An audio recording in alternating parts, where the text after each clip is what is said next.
Okay, let's start. Good morning, afternoon, evening. Hola, hello, bonjour, hola. Ni hao, konnichiwa, 안녕하세요, and hello all. Welcome and thank you, SynBYSS people, for joining us, the 69th seminar, and I call it on École Polytechnique Swiss Day. Often numbers make me think, why do we have a decimal system, not a binary or dual decimal system? 1 year has 12 moon cycles. 1 day is divided into 24 hours. If we had 12 fingers, would we have a dual decimal systems? Today is also a special day, 2 February 23rd, 2023. Interesting numbers. Well, every day is in fact a special day because we live and least one more day today. Let's enjoy every second of our life because now is the time when a person who died 1 minute ago wanted to enjoy. Okay, it is my tremendous honor to introduce very briefly our pioneer speaker, Professor Vassily Hatzimanikatis. He is a professor at École Polytechnique, Fédérale de Lausanne, EPFL. His work focused on the mathematical analysis of metabolic reaction networks and their design to achieve desired phenotypes. More importantly, he is one of the strongest persons I have ever met. For example, last year in a conference, he and I stayed up until 5 a.m. talking about life and research. And after 2 hours of sleep and breakfast, we show up to listen to Dr. Jay Kisling's keynote talk.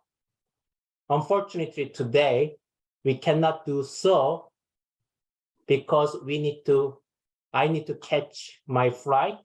Also, we are a bit far from each other, but I am looking forward to meeting him in person somewhere next, in the future. Vassily, I really thank you for your time and for huge contribution to the scientific community and my unforgettable memory in that conference. And the virtual podium is all yours. And thank you. Thank you very much for the very nice and personal introduction. I really appreciate it. First, I will pass back the congratulations for organizing this great event, very creative event, and I think it's very good for the community and for all of us, the individuals. Actually, I have not had the opportunity to be present in all of these seminars live, but I really enjoyed the YouTube channel. So thank you very much for all your work, also for the community. Also, I'm very happy that I'm here before the young star who is Nick Graham from USC, and of course you'll make the introduction, but I would like to say that we have a couple of things in common. First, we work on metabolism, both of us. I mean, he's doing the real work, I'm doing the soft work. And the other thing is that we are in the network theory lingo. We are 1 degree of separation away, as he has co-authored a paper or 2, I think, with Stacy Finley, who has worked with me, Linda Broadbelt, for her PhD at Northwestern. So I will just talk a little bit about my career path, just and throughout, I think will come some perspectives, some kind of key learnings that I think I would like to share with the community, and as you suggested in the organizing this with the junior people. As Taisong said, I'm currently at the École Polytechnique Fédérale de Lausanne, also known as EPFL, in the Department of Chemistry and Chemical Engineering and Bioengineering. So the work in our lab, in our research, throughout the years is in the use of fundamentals of reaction engineering to study metabolism. Our work is purely modeling and computational. We model reaction networks and you use thermodynamics, kinetics, and process systems engineering tools, such as control theory and optimization, in order to analyze and design metabolic networks. Our work is essentially the design and learn parts of the design, build, test, and learn cycle of synthetic biology. Of course, it's also in the core, in the area of metabolic engineering, which itself, metabolic engineering as an area, has been in the core of developments and application of synthetic biology around metabolism. So I will give you a brief description of my own path in this field, and on the why I will share the key learnings as a contribution to the discussion and perspectives of this exciting series of seminars. So I am a chemical engineer by birth and also Greek. So I started my PhD in 1991. And from the beginning, I started working on the modeling of metabolic networks for the design of metabolic engineering strategies. I work with Jay Bailey, who is very often confused with Jay Kissling, but it's not Jay Kissling. Back at the times when Jay was a rising star, everybody was confusing him for Jay Bailey. So now I think the things has changed a little bit.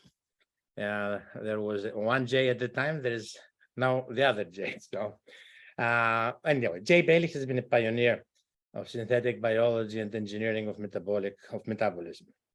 When I started, there were exciting times. It was 18 years after the discovery of the principles of synthetic biology, which means the recombinant DNA, and 11 years from the Nobel Prize to Berg for his fundamental studies of biochemistry of nucleic acids with particular regard to recombinant DNA. That was a citation for the Nobel Prize.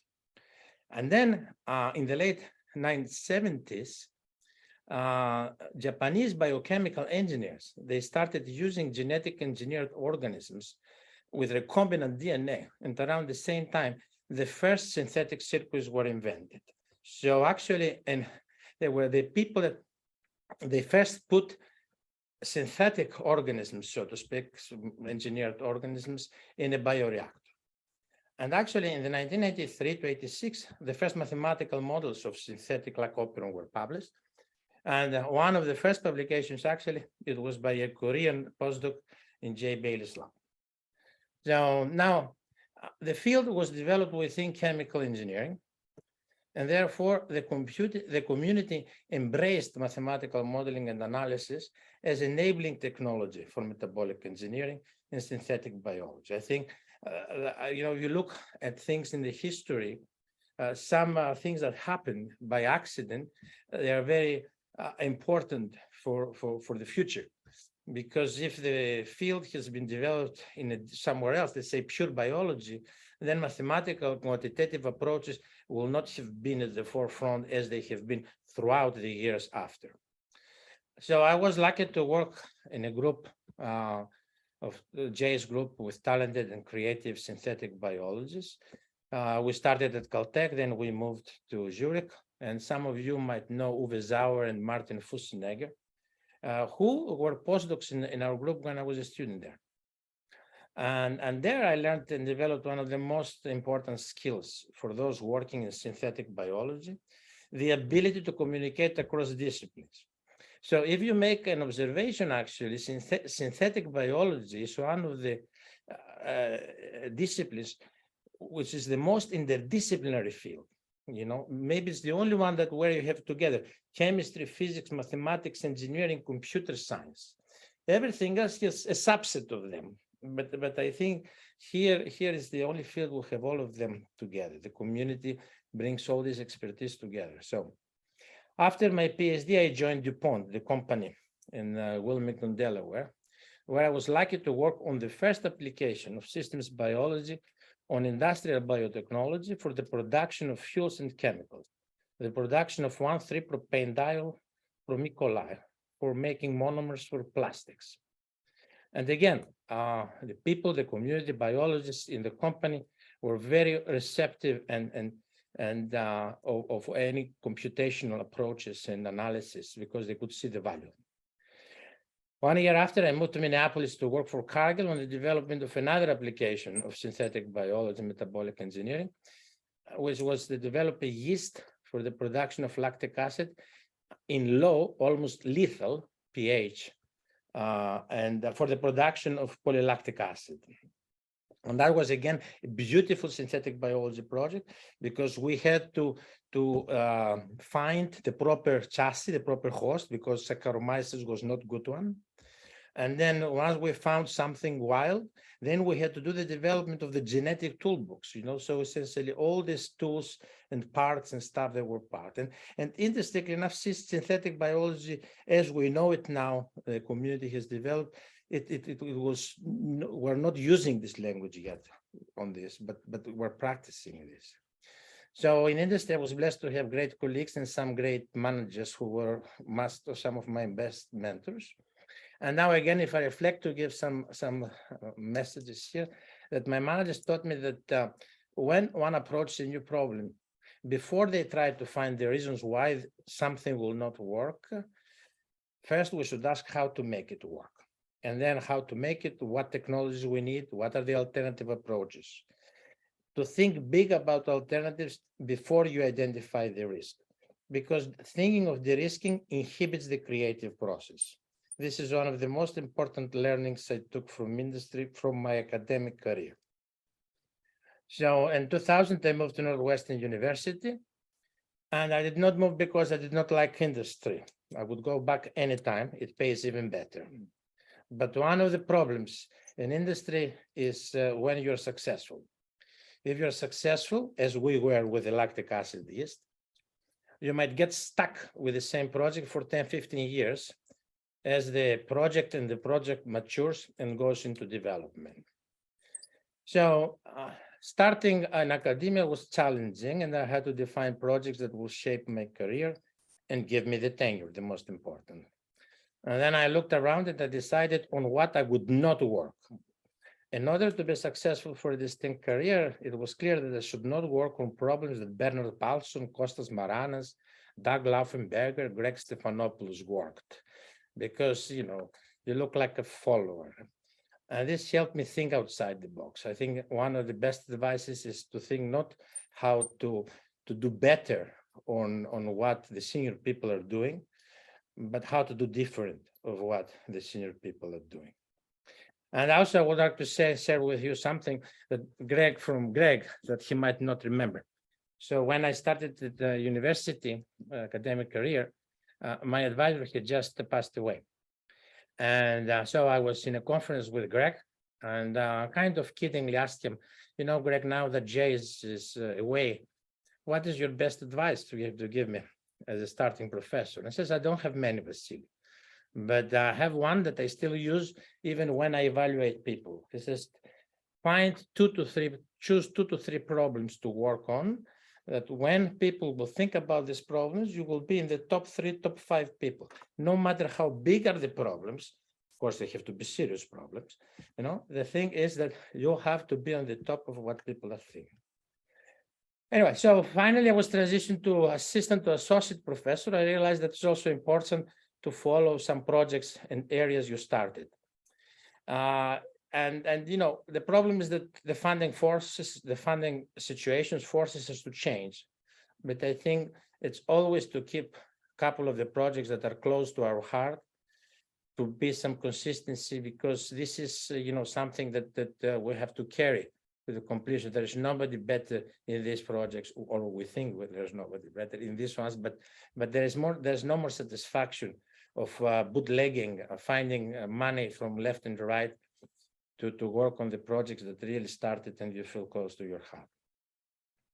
And then another challenge that I had, it was on advising students. So when I was a manager, I had people who worked under me, but I realized pretty soon the students are not the same. So, and training and working with students is the most important part of the work of a professor or a manager for that purpose for the young scientists. I might not have been the perfect mentor, but I realized that one of the best models of mentoring is the one of a personal trainer. I don't think that a unique style is efficient or rewarding. One should adjust the style of mentoring to each student and help them grow as individual researcher personalities. And I've been blessed to have worked with some great students. All of my students have been great. And again, thank you again for the opportunity to share these personal stories with you. And thank you all guys, the young guys. Your creativity and energy is inspiring for the seniors like me.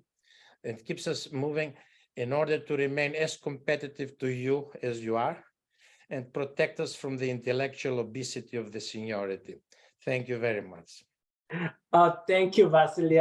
Absolutely wonderful. So, now I hear the entire history of biochemical engineering that starts from J. Bailey. I call him always metabolic engineering grandfather. And that is what I call him, but I never met him in person. That is one thing I wish I could, but unfortunately I couldn't. I'm too young probably to meet him. So thank you so much for all the perspective, and that is the amazing advice. Especially, I love. We need to differentiate from our advisors, and that is actually what I also did intentionally. So, but that was not easy, very challenging, because our advisor typically doing many things. So that was very challenging for me, but now I believe I found something, so I'm also very glad. But that is I think even more challenging is to try to differentiate as much as you can from the general senior people. I think that's right. Whatever problem you choose, you should try to make sure that, because it's part of the creative process. I think the more you try to differentiate, the more creative you become. Exactly. So that's how I chose initially lignin, because when I started 10 years ago, J. Kiesling, those people actually didn't touch lignin. And then I become lignin person for 10 years. So that is one thing I kind of did right, but that's a hard problem to work on, 10 years ago. So absolutely, thank you. That is brilliant. An amazing, advice to everybody. Thank you. Thank you so much. Thank you very much. Okay, so now the main speaker of today with a longer introduction. Dr. Nicholas Graham is an assistant professor of chemical engineering at the University of Southern California, USC. His lab uses systems biology approaches, including proteomics, metabolomics, and bioinformatics to study disease, including cancer, aging, diabetes, all important problems. He received his bachelor degree in chemical engineering and French from Washington University in St. Louis, followed by an MS and PhD degree in chemical engineering from Caltech. One common factor I found between these two speakers. He then completed an NIH-supported postdoc in molecular and medical pharmacology at UCLA before joining USC.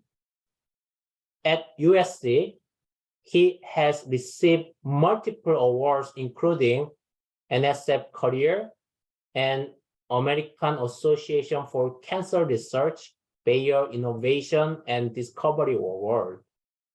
and then show, his creativity and, rising star quality, from that, recognition. Nick, thank you so much for your time today, and please take it away. It's all yours now.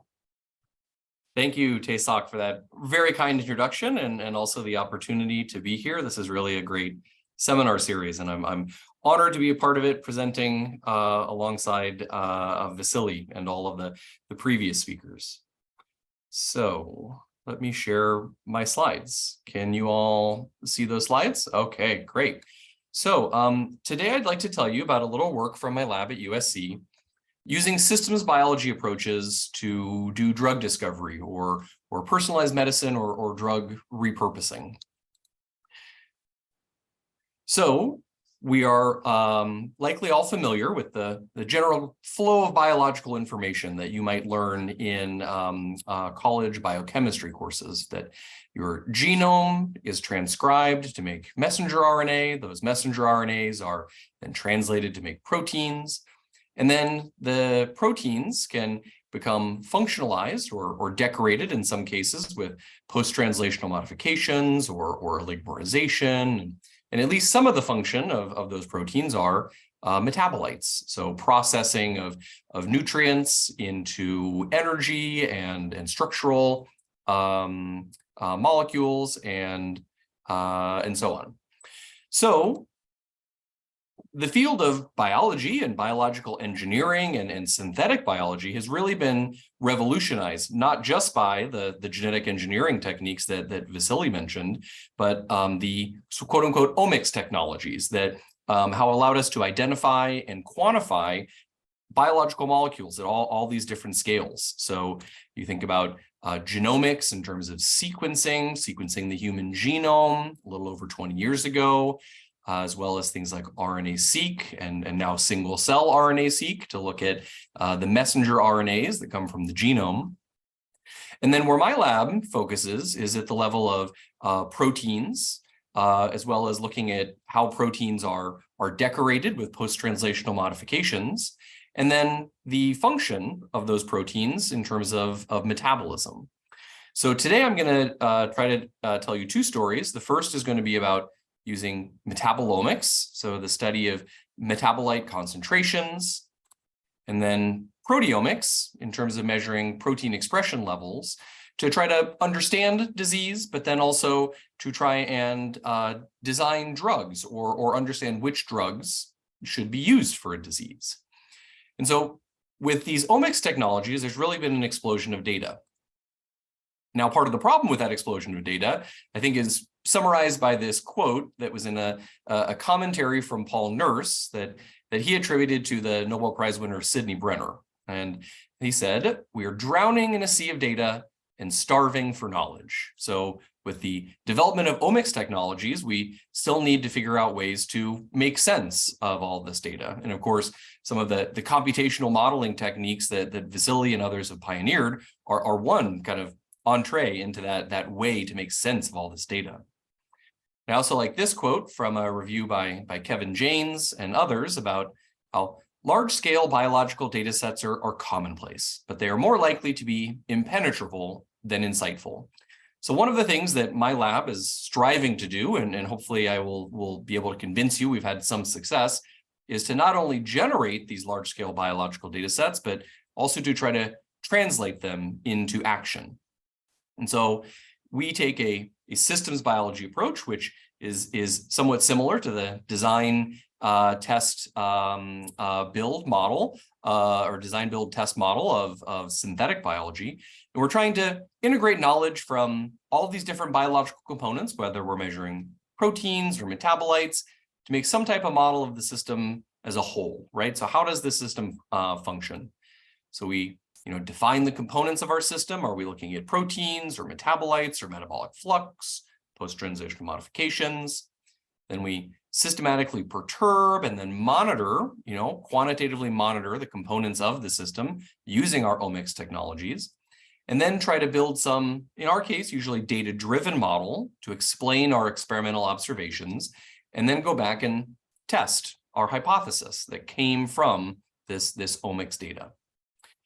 So we're trying to integrate our quantitative analysis, predictive modeling, and overlay, of course, all of this on top of the biochemical and molecular pathways that have been well defined over the years. So what we're trying to do is eventually to gain a sufficient understanding of whatever our system is. And in my lab, most of our systems are mammalian and human disease related, so that we can perturb it in a predictable way. That is, with things like drugs or also genetic perturbations. So the two stories I'm going to try to tell you today both center around a theme of trying to define molecular perturbations, in this case drugs, that could be used to treat some disease using, we're going to use some type of omics technology to try to define those molecular perturbations. So the first story is going to focus on metabolism and metabolomics, and we're going to try to exploit a phenomenon that happens in some cancer cells of nutrient addiction and see if we can exploit this for cancer therapy by measuring what happens to cells under nutrient deprivation and then trying to design drug combinations that mimic that perturbation to try to kill cancer cells. And then the second half, I'm going to use proteomics, so the large-scale study of proteins, to try to identify quote unquote senolytic therapies, so therapies that specifically kill senescent cells. And this is a very hot topic in the field of healthy aging. How can we try to promote healthy aging through removing senolytic cells from the body?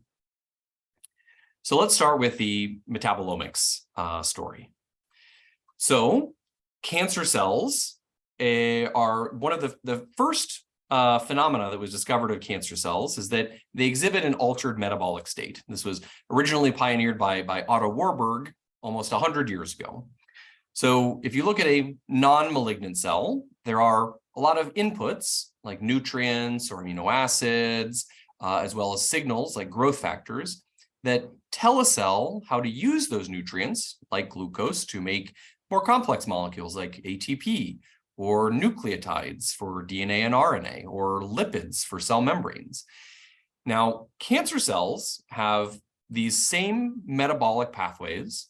However, they are often deregulated in cancer cells. So some cancer cells have increased glucose consumption or increased consumption of certain amino acids like glutamine to fuel things like growing more biomass, right? So tumor growth. So cancer cells have an altered metabolic state. So the most famous effect or altered metabolic state in cancer cells is known as the Warburg effect, where tumor cells, as well as some proliferative cells like T cells during an infection, are insensitive to the concentration of glucose. So normal cells, when they have glucose or have oxygen, will do mostly oxidative phosphorylation in the mitochondria, but then can switch to fermentation of pyruvate when they are hypoxic. Tumor cells, for a variety of reasons, consume a lot more glucose and then actually shunt a lot of that glucose to lactate and then end up actually secreting a lot of their carbon derived from glucose as lactate. And so this is quote unquote the Warburg effect, that cancer cells do aerobic glycolysis or a lot of glycolysis, even in the presence of oxygen. So we and many others in the field have asked the question, well, how can we therapeutically target cancer metabolism? Can we use this altered metabolic state to try to develop a cancer therapy? And so some previous work in my postdoc had been looking at this phenomenon of glucose addiction, as we call it. So it's a state that is exhibited by some, but not all cancer cells, where they are metabolically inflexible. So normally in tissue culture, we grow these cells in a high concentration of glucose, as high as 25 millimolar in some cases. And so the experimental setup that we used is simply to, at a certain time, time zero, to deprive the cells of glucose. So a step function here going from high glucose to zero concentration of glucose in the cell culture media, but leaving all of the other amino acids and vitamins and lipids and everything else that cells usually grow in. So if you do this metabolic perturbation and then you measure the viability of cells, so 24 hours later, you'll find that some cancer cells, and these are a certain type of brain cancer called glioblastoma, their viability is relatively unaffected. So they don't seem to be perturbed by losing this crucial nutrient, glucose. Other cancer cells are, as we call them, classify them, medium resistant. There's some small reduction in viability, 15%, even up to 25%. But then a subset of cancer cells, and again, these are all glioblastoma cancer cells, exhibit the highly sensitive phenotype where after just 24 hours of depriving the cells of just glucose, there's massive amounts of cell death. And so here the amount of cell death is maybe on the order of 75%, but it's quite distinct that we have some cells that are resistant, some cells that are highly sensitive. So we set out just to ask the question first, what metabolic pathways regulate the differential response of these cancer cells to glucose deprivation? And then can we try to design some drug cocktail that might mimic glucose deprivation-induced cell death and specifically kill these cells on the right, but not kill these cells on the left, and hopefully also not kill normal non-malignant cells in the process. So we're focusing on metabolism. And so in metabolism, I simply mean the interconversion and flow of metabolites throughout the biochemical networks. And you can go into the literature or sites like the Kyoto Encyclopedia of Genes and Genomes and download kind of this subway style map of all of the metabolites, which are the nodes here, and then the metabolic reactions, which are the lines that connect these different metabolites. And so the metabolome is simply the concentrations or abundances or also fluxes, so the measure of mass flow or molar flow per time of the metabolites in an organism, cell, or tissue. So how do we measure this? So in my lab, we use liquid chromatography mass spectrometry to measure the metabolome. So we start with some bodily fluid or cell culture, usually in our case, or a tissue. We extract the metabolites. We then use liquid chromatography to separate the metabolites, usually by polarity. And then we ionize them and inject them into the mass spec. And then with the mass spec, by measuring their masses, how big they are, we can identify which metabolite it is and measure, in our case, hundreds to maybe 200 metabolites to do some type of quantitation and data analysis. And then, of course, try to complete the loop to go back and test some hypothesis that we derived from our data. So there's lots of different ways you can do metabolomics. You can measure what cells are consuming or secreting metabolite exchange. You can measure the concentrations of metabolites, or also the pathway flux if you use stable isotope labeled nutrients. And so today I'm just going to focus first on the pool sizes. What are the concentrations of these metabolites? So our experimental setup was simply to take one resistant cell line, two sensitive cell lines, and profile them with and without glucose at a time point long before these cells have actually died because of glucose deprivation. So they are on their way to dying, but they are still alive at this point. Do our LC-MS metabolomics and then measure the pool size of 100 metabolites and then compare what's different about the sensitive cells and the resistant cells. So to try to make sense of the data, we took a ratio of ratios approach where in the numerator here, we have metabolite abundances, so the sensitive cells minus glucose divided by the sensitive cells plus glucose. So the numerator is the response of the sensitive cells. The denominator is the same minus glucose over plus glucose ratio for our one resistant cell line. So this is a ratio of two ratios, or the ratio of how the sensitive and resistant cells respond to this perturbation. So of course our perturbation is glucose. So our first thing to look for was, where does glucose fall on this waterfall plot of ratio of ratios? And it turns out that it's really about the same in both the sensitive and resistant cells.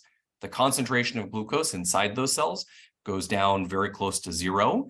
And so when you compute this ratio of ratios and then take the log 2 ratio of that to add another ratio, the glucose itself ends up being about 0, which says that the sensitive and resistant cells, the glucose concentration responds the same in both, meaning that it's unlikely to be that the concentrations of glucose itself are what differentiate this response between sensitive and resistant cells.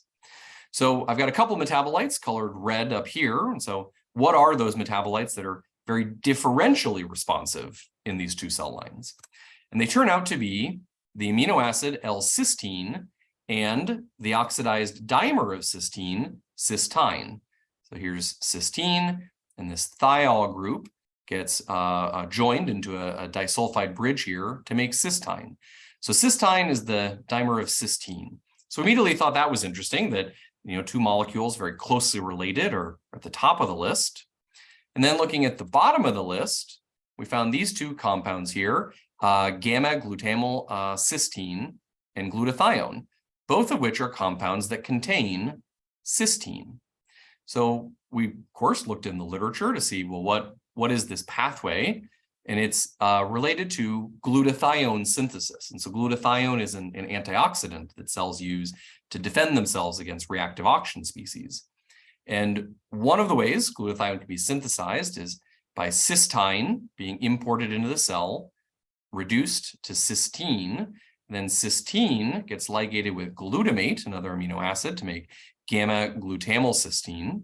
And then gamma-glutamyl cysteine gets ligated with glycine, another amino acid, to make glutathione, which is simply just a tripeptide, 3 amino acids. So we looked at the actual responses of these metabolites, and we call this our glucose addiction signature. So here we have two sensitive cells and our one resistant cell, and you'll see that upon glucose starvation, so going to the light gray bar, our sensitive cell lines have a dramatic upregulation of intracellular cysteine concentrations and an upregulation of cysteine concentrations. Meanwhile, the resistant cells seem to exhibit no change in the intracellular concentration of this amino acid and its oxidized dimer.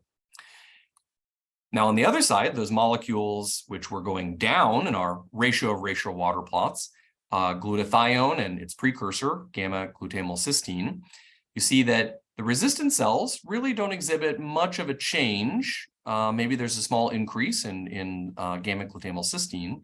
Meanwhile, the sensitive cells have a complete depletion of glutathione and a huge reduction in gamma-glutamyl cysteine.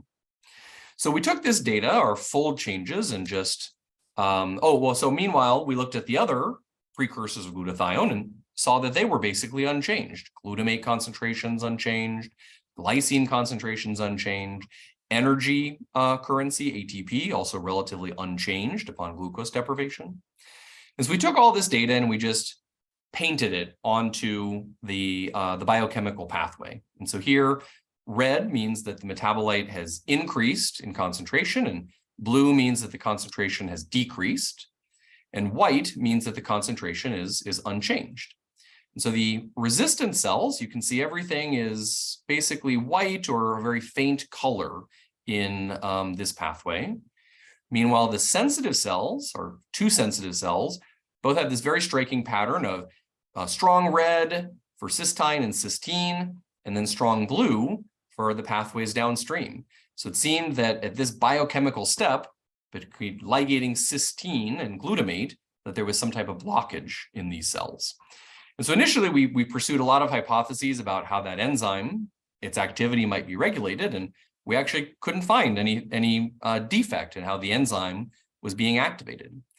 So we looked a little deeper to see, well, our previous measurements happened at a later time. What happens earlier if you take away glucose from these cells? So this is one of the sensitive cell lines. And we were very surprised to see just how quickly cysteine and cysteine were increased in concentration inside these cells. So this is, again, a log 2 fold change. So within just 10 minutes, the average concentration of cysteine has gone up, approximately 5-fold. So 2 to the second power. Or the concentration of cysteine has gone up about 8-fold to approximately the third power. So there's a very rapid accumulation of these amino acids, even within just a couple minutes of glucose deprivation. So we asked, well, where is this cysteine and cysteine coming from? Again, we looked in the literature to learn that there's a transporter. It's actually an antiporter that to import cysteine from the cell media, so this is the extracellular space and this is the intracellular space, to import one molecule of cysteine, it exports one molecule of L-glutamate. And so this is known as system XC or sometimes XCT. And then recall that cysteine is the oxidized dimer of cysteine. So to make cysteine, you have to consume an NADPH, a reducing equivalent, to get to cysteine. So the reduction of L-cysteine to 2 molecules of L-cysteine consumes 1 NADPH. So this is actually turns out to be the key factor, which I'll explain to you in a second how we figured that out.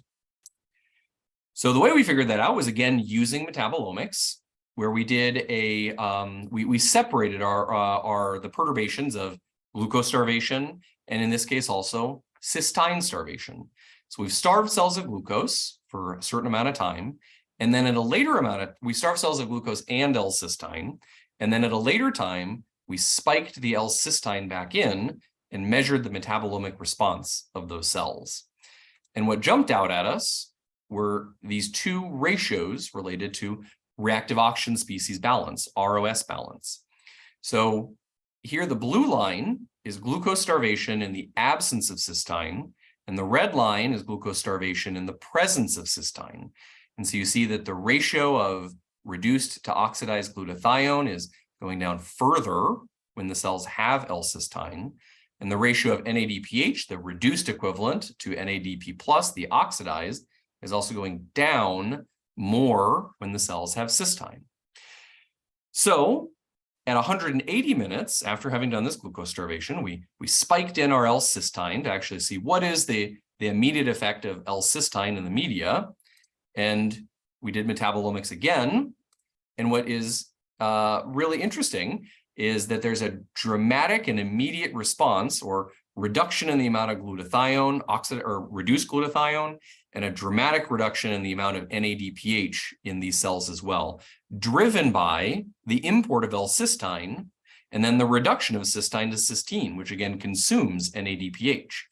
And so this only happens in the absence of glucose. If you do this experiment with glucose, with and without cysteine, it doesn't perturb the balance. But if you starve the cells of glucose and have cysteine present, then there's this dramatic reduction in reactive oxygen species. So our metabolomics has shown us that when these glucose-addicted cancer cells are deprived of glucose, they exhibit this depletion of NADPH that's driven by L-cysteine being reduced to L-cysteine, and then that depletes glutathione because glutathione also needs NADPH to regenerate itself. But again, our purpose in starting out in this was to try and find a drug combination that might actually kill these cancer cells in the presence of glucose.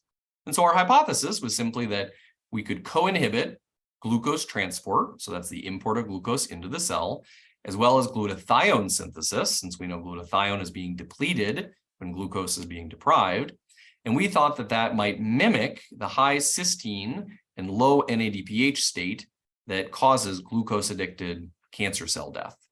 And so, of course, we picked these places to inhibit the pathway because there are also known inhibitors of glucose transport, as well as glutathione synthesis.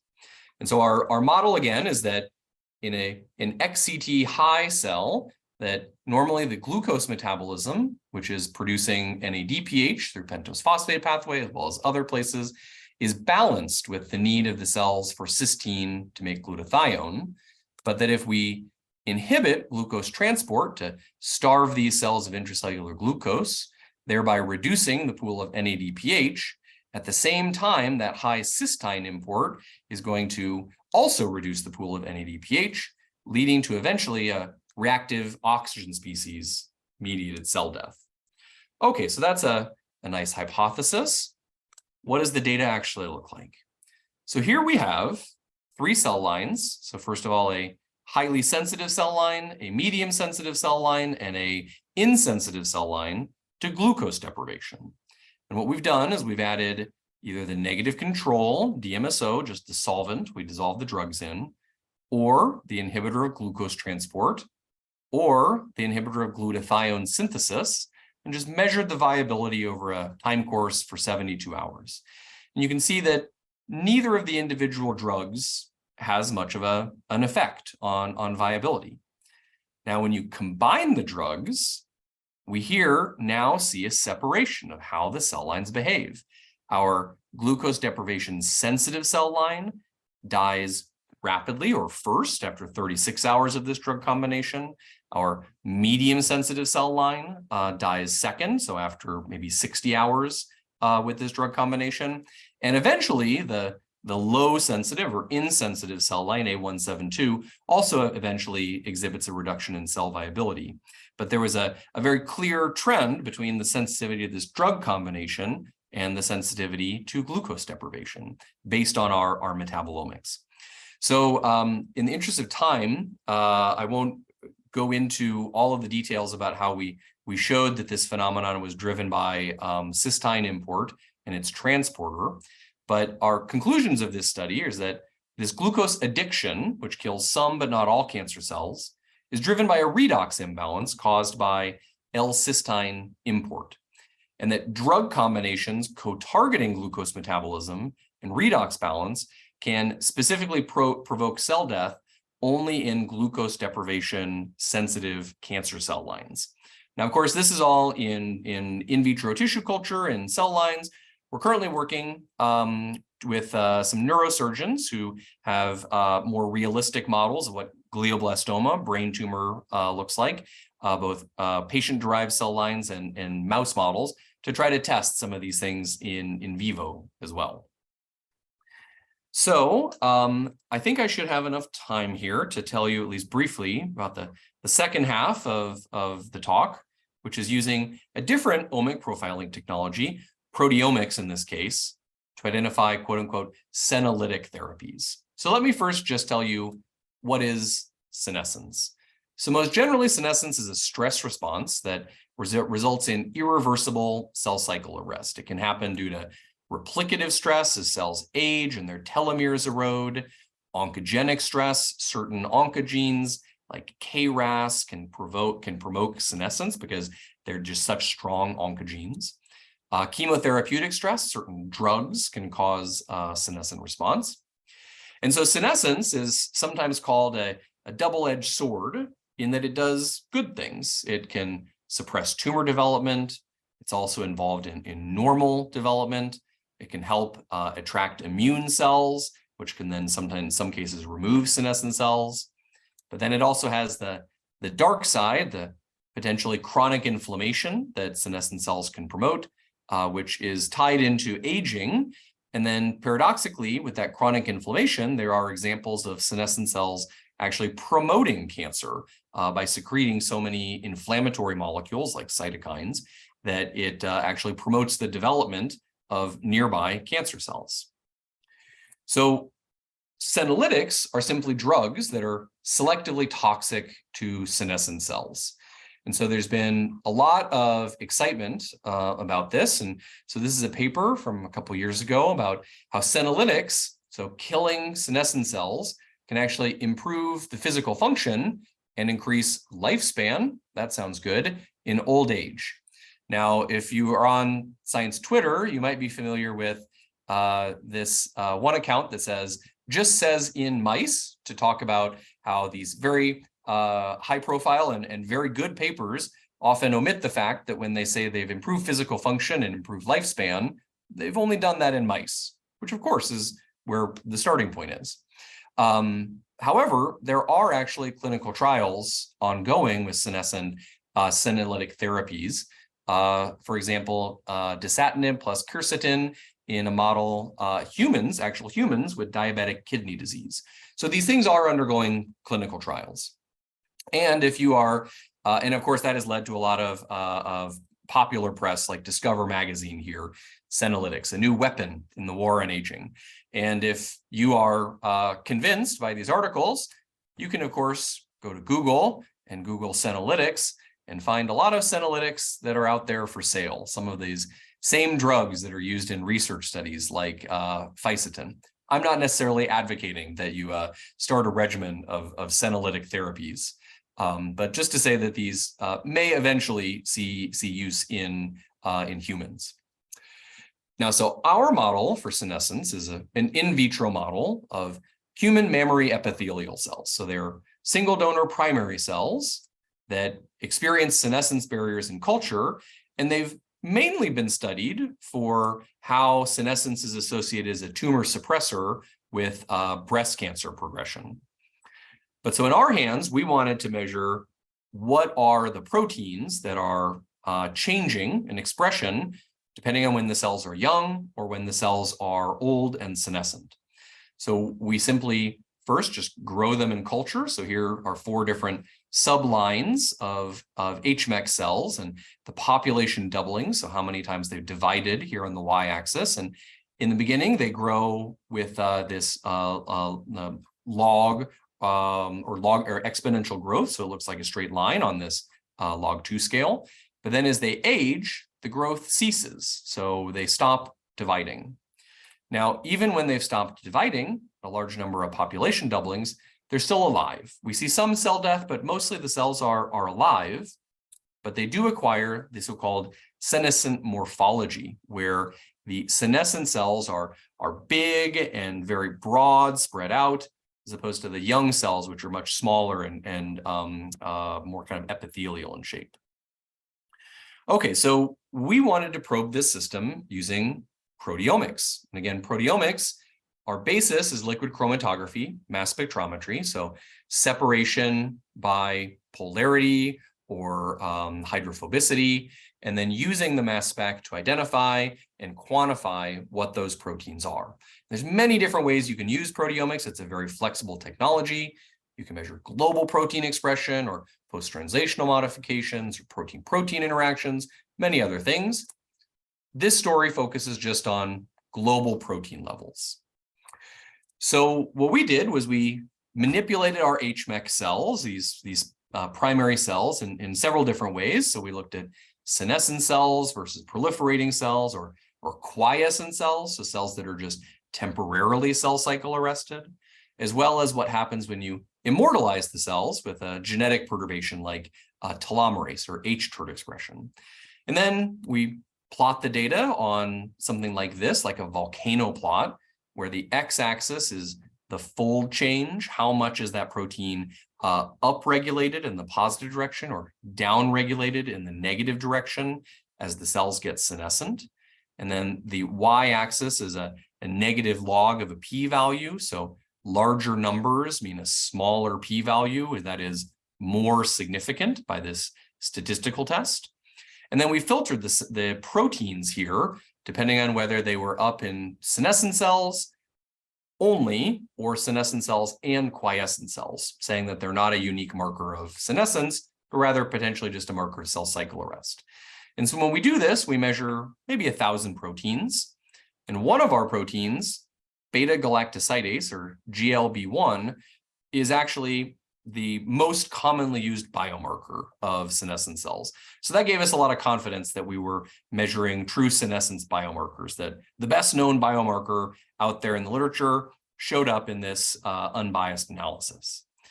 So after all that work, we filtered it down to a panel of 34 biomarkers. So a number of proteins that are up and a couple of proteins that are down in senescent cells. Now, so this is great. It's, markers of senescent cells and some things that have been found in other studies and some novel things, but we really wanted to know, can we translate this biomarker panel into some drug prediction that would kill senescent cells? So we turned to something called the cancer dependency map. So this is out of the Broad Institute, and they have profiled hundreds of cancer cell lines with gene expression, RNA-seq, CRISPR knockout screens, drug screens, over 1,400 drugs, many other data, including metabolomics. And our thought was, maybe we can create a so-called senescence score by taking our core senescent signature, our biomarker, which you can think of as just a vector, a 1/42 vector of all these log 2 fold changes, and then actually doing just matrix math by gene expression data, where we have maybe n different cell lines. We take those same 44 markers, or 34, I think. Maybe I may have mixed up my numbers here, but just using this matrix math to make a score, right? So what is the quote unquote senescence score? So first of all, to test this, we went and used data from a paper where they had profiled HMEC cells in either pre-stasis, proliferative, or intermediate, or stasis senescent cells. And we were able to convince ourselves that this senescence score worked for taking gene expression data and multiplying it by our core senescence signature vector to make this score, which delineates for these different cell lines as they go from pre-senescent into senescent. So the increasing score indicates more senescence. But how do we translate that into a drug prediction?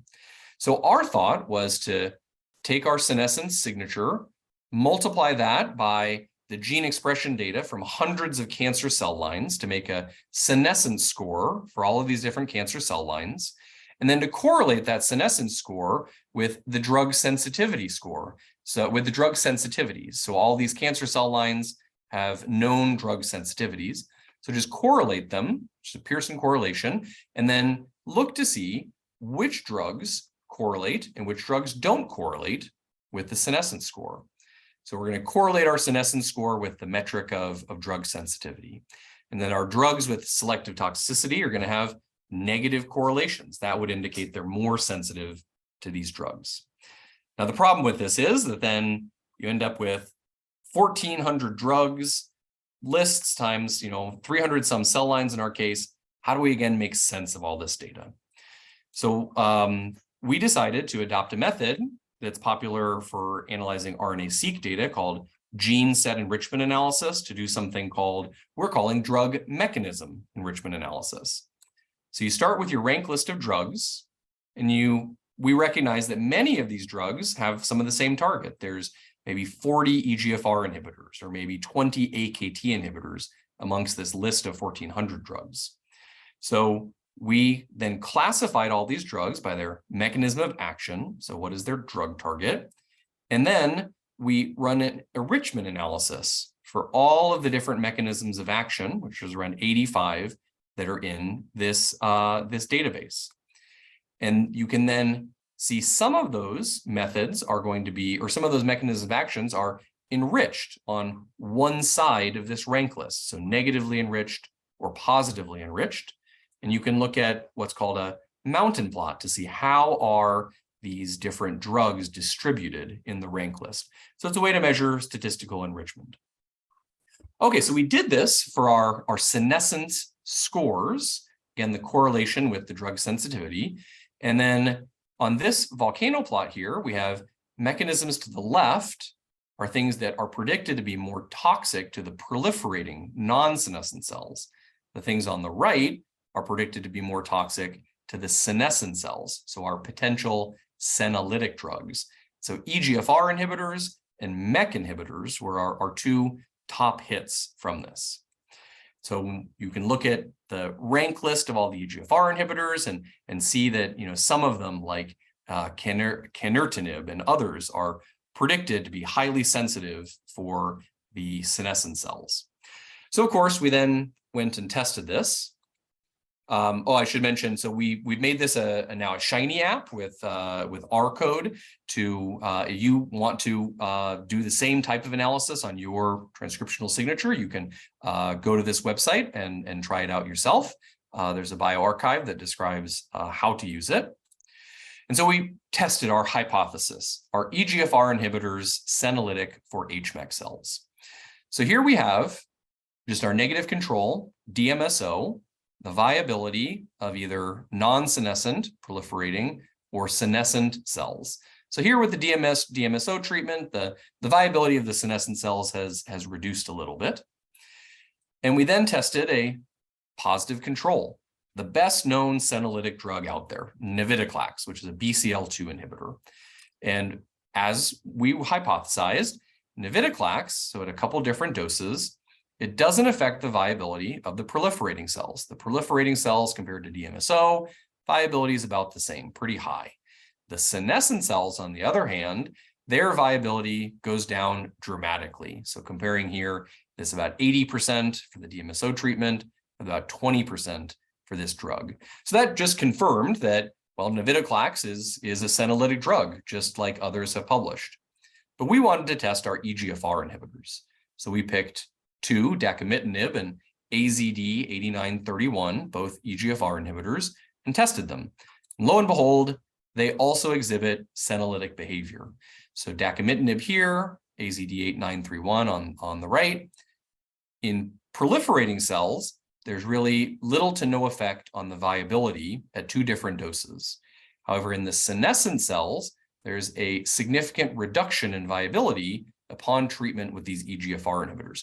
Not quite as strong as navitoclax, but definitely reducing the viability, specifically in senescent cells.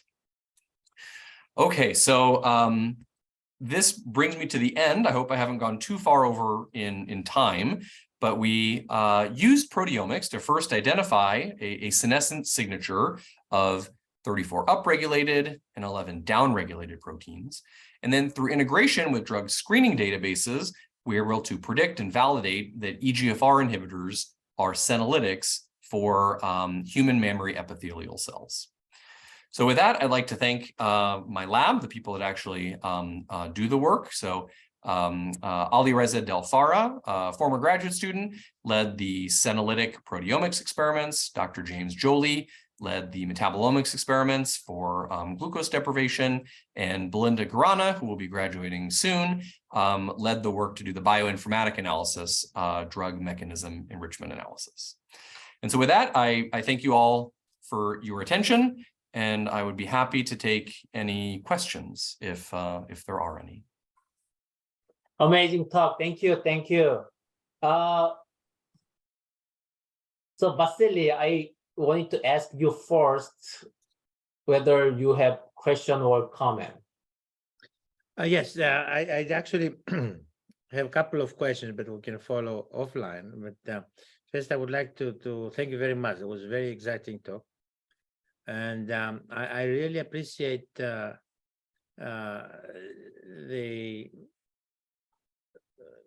unbiased data that you get and how you can formulate all these hypotheses about it and how you follow up. I really appreciate it. It's very, very elegant. Thank you. And I have to say that the first when I saw all this glutathione and stuff, I thought maybe it's NDPH, but I think you just followed the right way to go there. So let me ask you a simple question, because I'm just coming also, from the flux point of view. So how much do you think that you can,